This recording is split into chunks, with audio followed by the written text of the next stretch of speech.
Today we're talking about outsourcing your wedding photography. This month I'm doing 30 videos on wedding photography in 30 days, from the best lenses for weddings to Facebook and Instagram ad templates, email scripts, pricing documents, attracting more followers, off-camera flash, and generating more inquiries. And above all else, how to make your business even more successful in an incredibly challenging year. So join me every single day this month for a brand new video. Welcome back to the studio. 30 videos, 30 days. Half of those videos going up over on the member site, half of them up here on YouTube. Yesterday, a Lightroom preset pack went up. 2 days before that, our LUTs for videos, so kind of video presets went up. And then tomorrow on the member site is going to be a live Q&A. So if you're a member, make sure you get the emails, and I'll be sending that out over email, and I'll also post it on the member site as well. So if for whatever reason you don't get the email, that you can just come over. And I don't know how long that'll go. I'm happy to answer any questions that you have, and I don't have a time limit for it yet. So hopefully we'll be able to get to everybody and answer every question that you could possibly ever have. And then at some point we have completed every question that could be asked in wedding photography. That's when we'll end, or maybe like 11. Today though, we were talking about outsourcing and the different ways that you can outsource. There's, I guess, to bring this back a little bit, this is kind of what I built my entire business around. I knew that I wanted to shoot weddings. I enjoyed the process of going out to photograph and to also create videos. We'll talk a little bit about hybrid photo video editing in this as well. I enjoyed that process. I didn't love coming back, and at the time it was before Lightroom. Lightroom really made life a lot easier. I was editing every file individually in Photoshop, and as you can imagine, to make a collection of images all look similar while editing them all individually is very, very challenging. You get to the end, you'd be like, what happened? Like the lights went down outside, so started getting brighter. It's much easier now that we have Lightroom. I don't have to talk about how we used to have to walk uphill both ways. Outsourcing was something that was baked into my business at the very beginning. Tim Ferriss' 4-Hour Work Week, when that came out, and I was like, okay, like cool, I can't really implement a lot of this stuff. Maybe don't worry about reading that book now. It's just something that, within that, he talked a little bit about outsourcing, hiring electronic assistants that live somewhere else, very inexpensive typically, to just kind of handle stuff that you don't necessarily need to handle on a day-to-day basis. What I took from that was that I very much wanted to have help in the thing that seemed the most tedious and repetitive, which was editing. And I guess the structure of this video specifically, we're gonna talk first about, I guess the first way that I outsourced, and then we're going to get into the current options and opportunities out there for you to outsource, or you can do the first one that I did as well if you want. So the first way that I did it was I actually hired someone, or I didn't hire them, so I guess I use them as a subcontractor. There are positives and negatives to each. It's a lot of paperwork to hire someone on as payroll. So if you're actually hiring someone on. I also knew that my work was very seasonal and very pocketed, that I would shoot like June would be packed, and then July a little bit, and then August for some reason nobody, and then September, October would be full, and then I would have like no wedding work all winter. So it didn't make sense for me to hire somebody full-time to be with me the entire year. So we were just subcontracting, or we still do. Same goes with second photographers as well, that I don't have someone on payroll, that we're invoicing and I'm sending them money kind of with each interaction that we do. So to subcontract to somebody specifically, photography only, it's very easy. If they live locally to you, it's very easy to just train them to just edit exactly as you would, and to make the correct decisions, or at least decisions that are mostly correct to what you would do. I would say that is the main benefit of actually hiring a specific individual. The other benefit, if they're local to you, is that you can bring them a hard drive. You don't, we'll talk in a few minutes here about how to actually send files, but for the most part, like, it's very easy to just like meet up with someone. Here's a hard drive. Take that hard drive back. I also like the idea of having an additional offsite backup of everything as well. I think I'm quite happy to have that out there in the world as well. So to have somebody that you can train and that you can work with, that is a human being that you actually know, is very, very helpful, and can get a lot closer to the work that you would actually create. We'll talk in a minute about how you do have to release a little bit of control if you're going with a few of the other companies that I'll talk about. With that, you can also train them to do video editing as well, that even if they've never edited a video and you're doing hybrid videos this year, it's very easy to get them a copy of Premiere, or if they don't already have an Adobe subscription, and to just begin the process of like, hey, here's how I do a wedding edit. Here are all of the 10 things that you need to know. And then that's just like, it's kind of on loop. There's like, you don't have to get too creative with it. That for a wedding couple, that is their wedding film, that you don't need to do something that was like drastically different than last week to fulfill your artistic appetite. Or maybe you do, I don't know. But I would say if you're outsourcing, you're gonna have to release a little bit of that, like create a new thing every single week. And if you are creating a highlight film for somebody, it's very easy to train someone to edit that. But it is very difficult to find somebody that you would trust to do like crazy creative edits. And I also don't really think it's required. So maybe that's not even a thing. That I feel like wedding hybrid edits are very easy, very linear. Music, like put everything out on a timeline, make it fit, add a little bit of context from either speeches or from the ceremony and some audio in there, and then that's all you really need. For that person editing actual images, the main thing that it allows you to do is now you can kind of increase your business to shoot infinitely. Like how many weddings do you want to do? It doesn't matter because now you have somebody that can help you out with that. Or for instance, in kind of family shoots, that if you like doing family sessions and you would love to do like maybe, hey, this year I'm going to do 3 Sundays and we're going to do 15 sessions on each Sunday. And now you don't have to look at the edits. You can go, you can do that and someone else will help you out. The negative with hiring someone, a human being specifically, is that they have the tendency to burn out. If you find someone that's great and that wants to work for many, many years, that's awesome. I found that most of the people that I would subcontract to would have somewhere between an 8 month, so basically like 1 wedding season, to maybe a maximum of 2 years. So if they went through 2 seasons with me, usually they would never want to look at another wedding photo ever again. And because they are kind of doing the annoying part of the wedding day that you're paying them to do, you're not going to find somebody that's going to be like with you for 10 years, or maybe you will. I hope that you do, but I don't know if you will or not. I had very limited success in that. I've been through, I'm gonna say maybe 4 or 5 human beings editors that like still friends, like didn't ruin the friendship relationship. But at some point it was like, yeah, I don't think that this is for me anymore. If you could find someone else, I'm happy to train them and to take this off of my plate. So that is one of the drawbacks with actually hiring someone. The positive is that you now just like, they can edit very similar to what you would do and that you can train them, you can give them feedback, and you can work more closely together.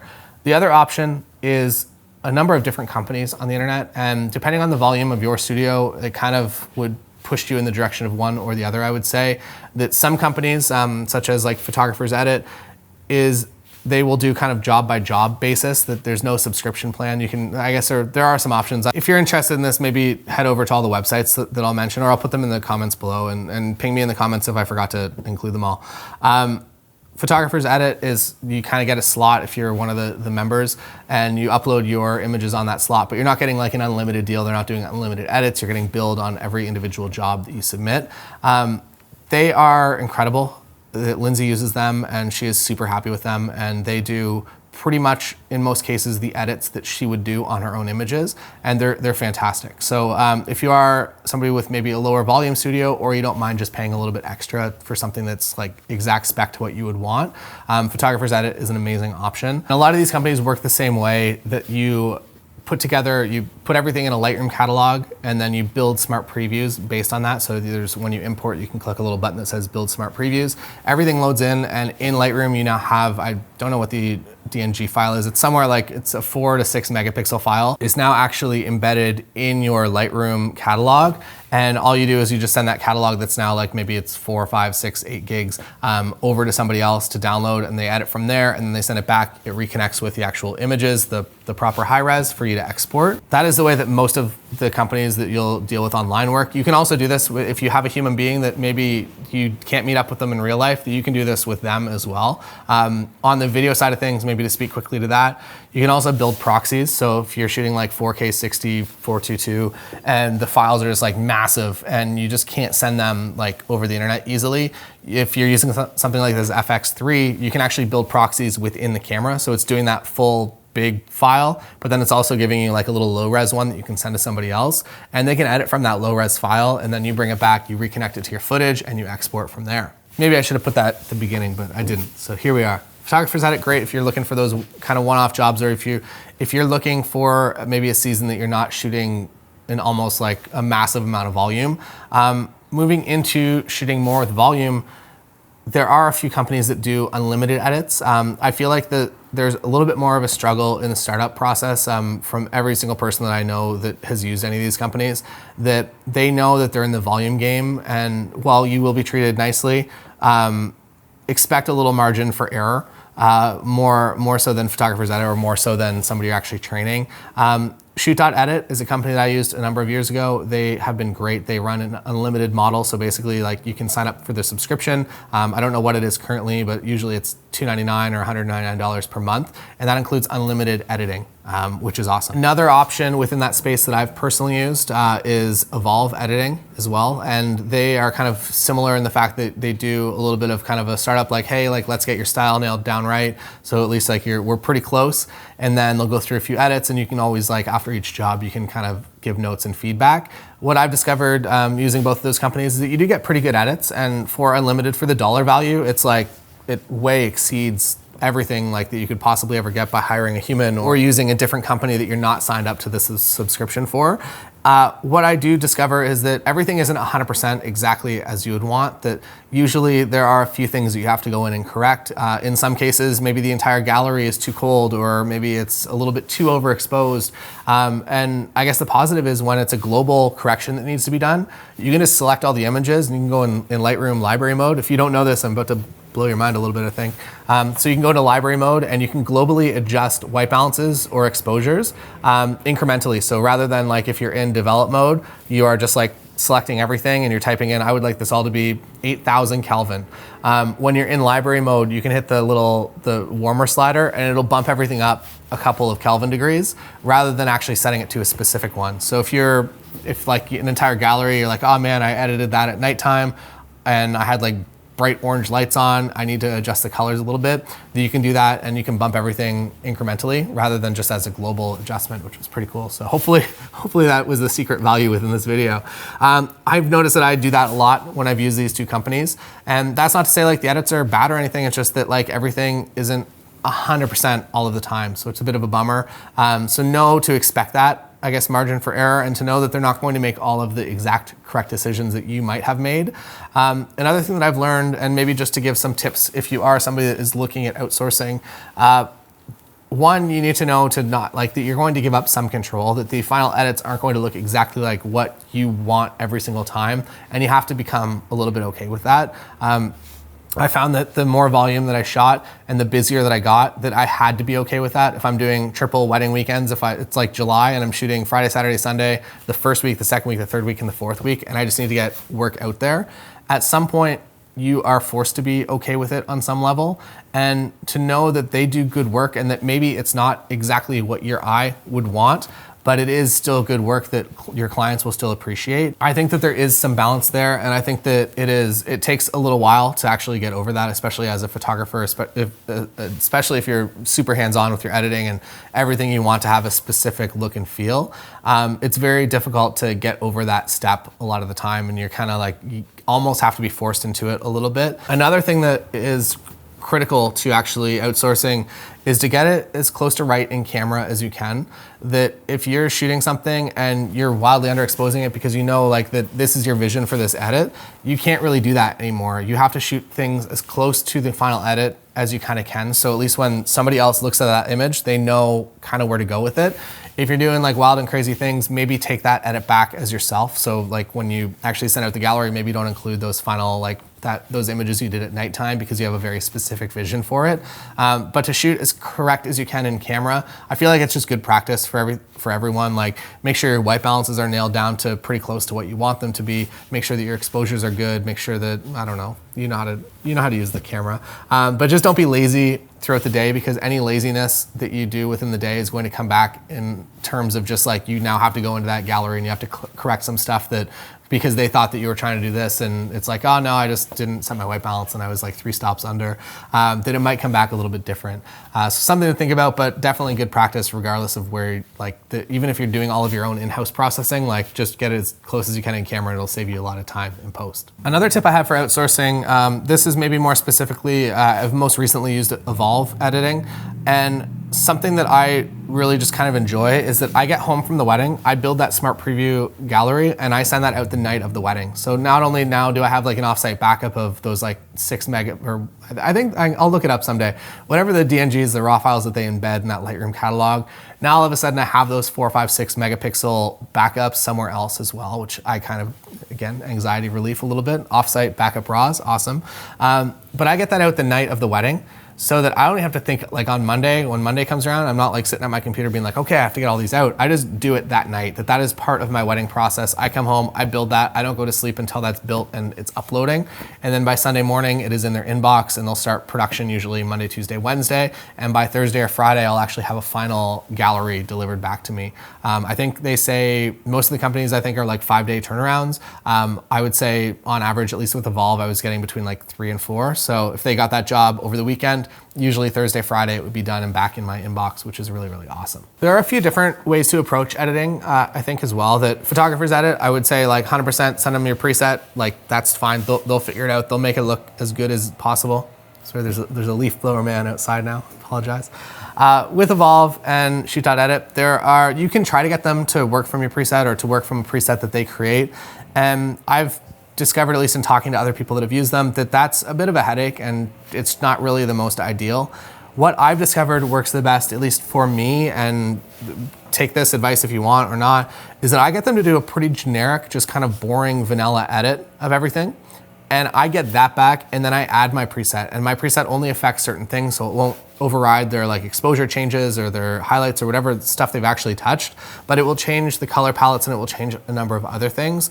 I have found my workflow kind of within that. So I get it back, I sync all that preset across, it doesn't affect their changes.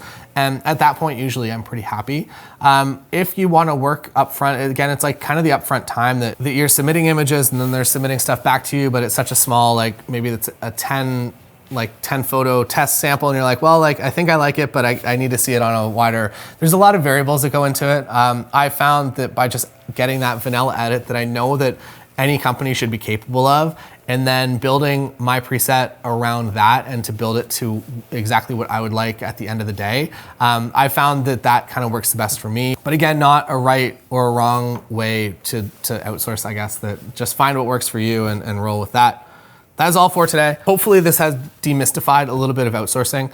You will have to give up a little bit of control, but in your time freedom that you win back, you're kind of buying back your time freedom when you are actually outsourcing your editing.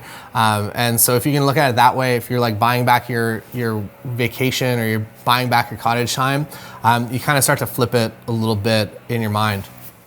Leaf blower man is quite loud.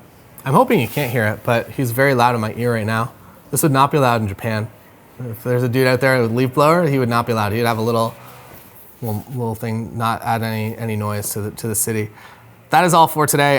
Don't forget, yesterday presets went up, Lightroom presets, so if you're interested in getting those, they are more geared towards mirrorless cameras. All of my past presets, I have maybe, I'm gonna say 10 other packs that are a little bit more geared. They'll absolutely work on mirrorless cameras, but they're a little bit more geared towards the digital SLR side of things. Now, moving forward, a little bit more based on kind of the Nikon Z6 II, the Sony ecosystem, as well as the Canon ecosystem over here. And then 2 days before that, the LUTs went up. So if you're doing videos, that they're just basically presets for your videos. And then on Friday, 9 a.m., we will be doing the live Q&A. So come on over there. The leaf blower man, I don't think he'll be there. We probably shouldn't invite him. He's not invited to the live stream, the leaf blower man. See you again 2 days from now on here on the YouTube. If you haven't subscribed, don't forget to subscribe. Maybe like this video if you like this video. Drop any questions you have in the comments below and I'll be happy to get to them, or as many as I can. Or come by the live stream tomorrow and ask that Q&A if you're a member. The link will be up in the members website, as well as you get an email. So hopefully make sure you're getting the emails. I'm sending out a new email every single day to members. So make sure you're part of that if you're receiving them, or maybe mark it as something that is important to you so it shows up at the top of your inbox. And that is all for today. See you next time from here in Waterloo, Ontario, Canada. I'm Taylor Jackson, and I don't have an outro.